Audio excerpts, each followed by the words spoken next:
Welcome to Appetite for the Outdoors. I'm Chef Paul Rhodes with Carolina Cooker, and today we're doing just a very simple one-pot dish. It's called the Scout Camp Chicken. We're going to be using our Carolina Cooker 13-inch skillet, and what we're going to do is we're going to start off with our oil, and we're going to go ahead and put our chicken thighs right here on the edge of the skillet. Take some of our salt and pepper mix, take our Carolina Cooker seafood seasoning, we're going to put that right on top of the skin here. Now we're going to go ahead and take our potatoes. Then we're going to take our onion, throw it right on top there. We're going to take our carrots, and then we're going to take our corn, and then we're going to take our seasoning.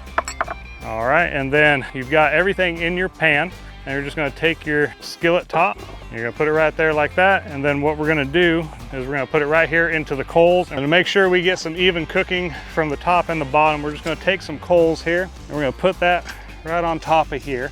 All right, so we're gonna give that probably about 30 minutes or so. Just make sure you check it here and there. Pull that, oh yeah, look at that. Perfect. So there you go, that is the Scout Camp Chicken. It's a great one-pot dish and it's absolutely delicious. And remember, wild game does not need to be intimidating. It just needs to be prepared properly to have delicious meals at home. And we'll see you next time.